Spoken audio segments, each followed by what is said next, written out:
Hey, good morning. I'm Steve, and this is Installations with Steve.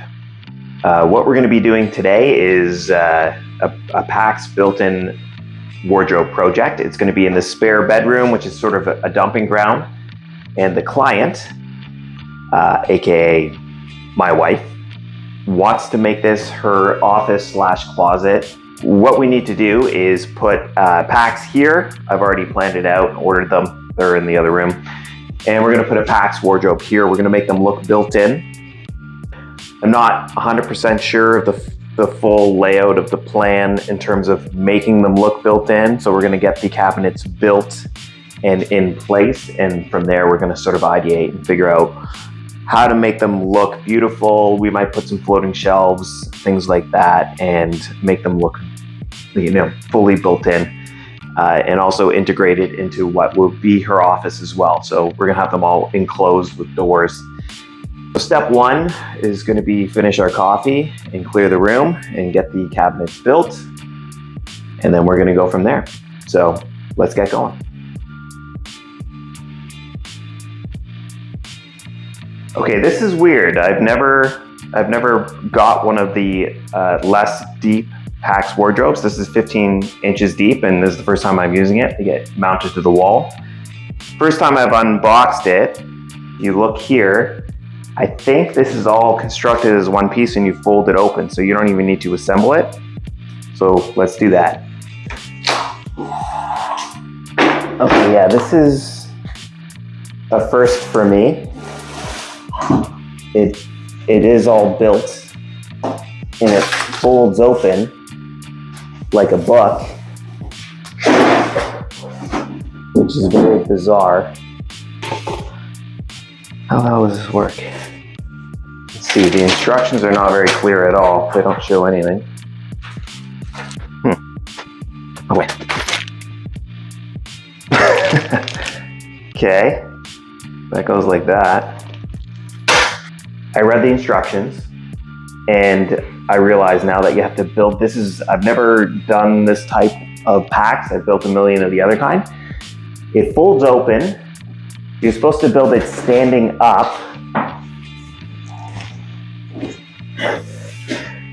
You're actually supposed to put the mounting bracket on first, and you need a second person. I'm gonna do it by myself. So hopefully it goes well. And I'm not gonna put the mounting bracket on. I'm not going to put the mounting bracket on the wall yet because I need to figure out exactly where it's going. So I just want to build the cabinet, and what you're supposed to do is put it like this and fold it open like an accordion,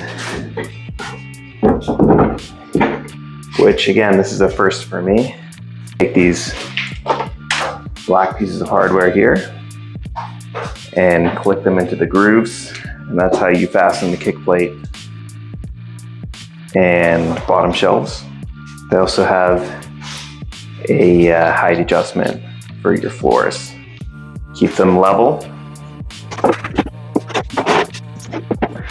No matter how experienced you think you are, it's always important to read the instructions. I missed some parts in my construction. Again, this is different than any IKEA cabinet I've done before. Oops. I'm not a particularly big fan of the plastic brackets, but again, once these cabinets are built, we are going to be putting some 2x4 framing around it and screwing it very firmly to the wall. And once that's done, it's not going to go anywhere.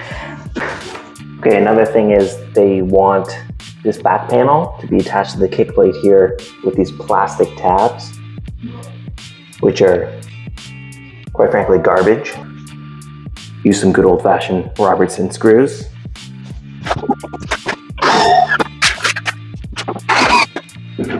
Now remember, this part should be done by two people. A tab that clicks in here, and then another one that's going to click in here.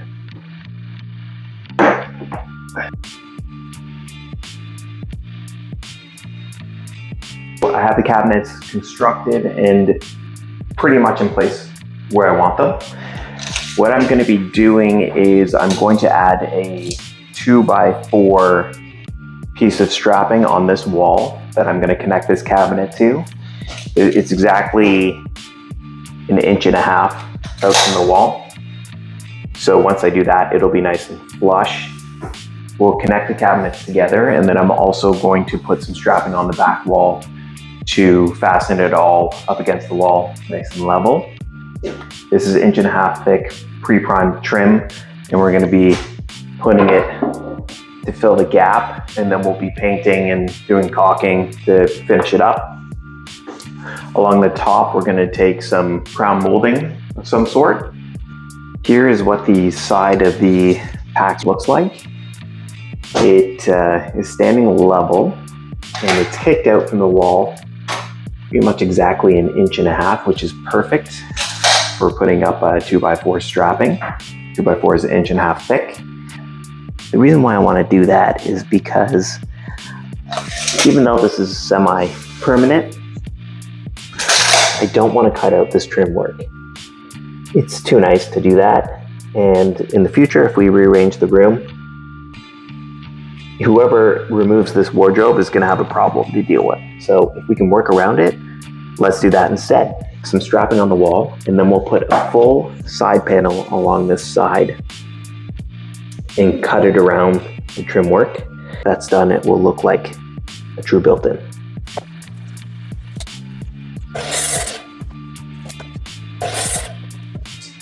I have cut 3 pieces of strapping for the side panel here, and I'm going to be screwing them directly into the studs.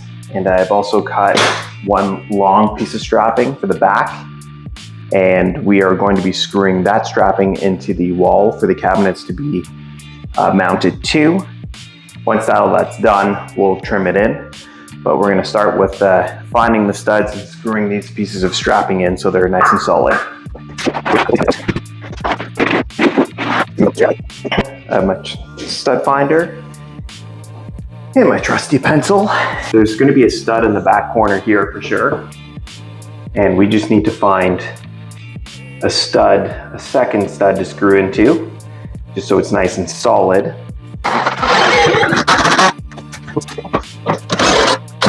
Now all we need to do is find the studs along here.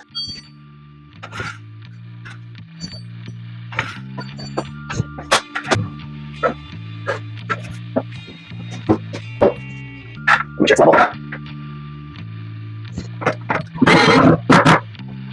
All right, that's solid. Here is the blocking that the front-facing trim will go on the side of the cabinet. The cabinet will be bolted to this piece of trim, and the next step is to screw the cabinets to the wall. This is the bracket that comes with the PAX. I made my markings of exactly where it needs to go. Very easy. Second try.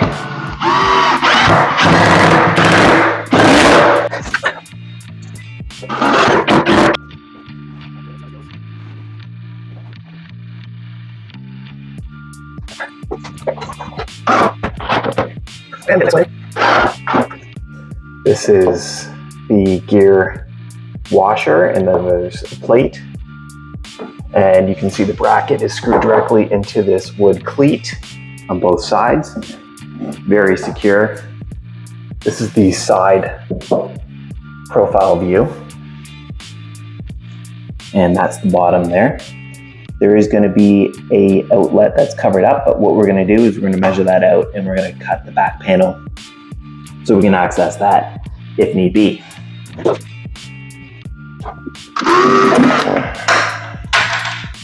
Every time.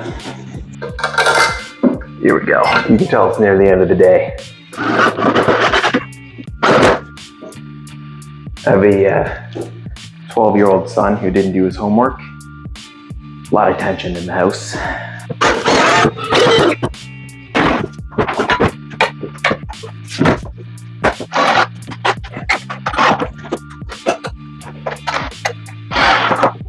One thing you're going to want to do before you fully screw it to the back of the wall is you are going to want the front of the cabinets fastened together.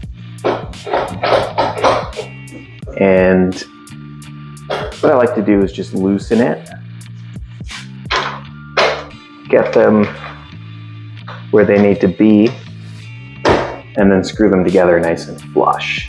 And I don't use what's included in the IKEA hardware pack, which is kind of like a nut and bolt system.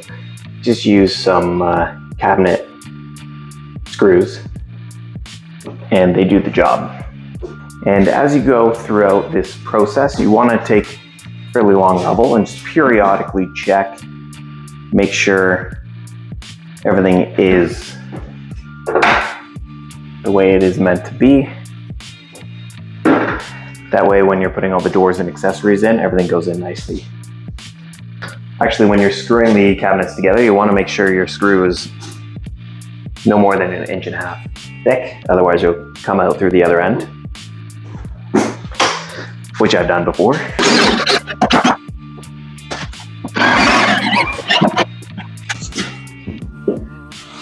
You're going to want to screw them together at the front so they're nice and flush, but also at the back.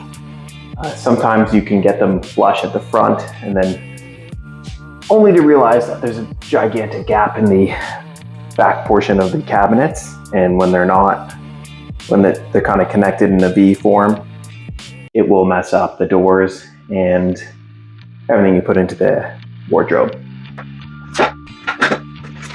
So I'm going to screw this cabinet to the blocking here.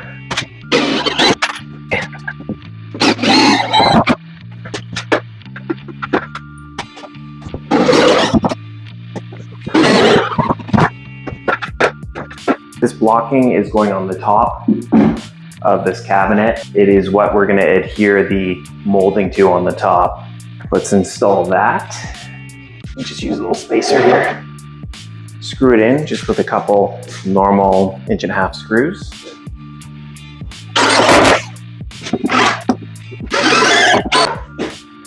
All right, with step 1 completed, which is assembling and mounting the cabinets, that's what we're doing today. Finally done. Now we can enjoy step 2, which is bone shaker today.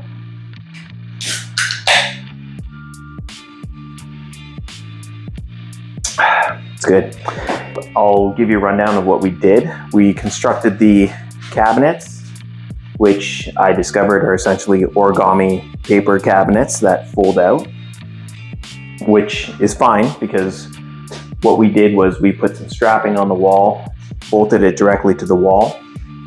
We put some strapping here along the side, which we're going to trim up. And then over here on this side, if you get here, you can see this gap here. We're going to put a full length panel and cut it around the trim so we can maintain the trim for if you ever remove the cabinet in the future. That'll be done tomorrow. And we're going to put some nice molding along the top here into this blocking and wrap it in nicely. So we'll see you tomorrow.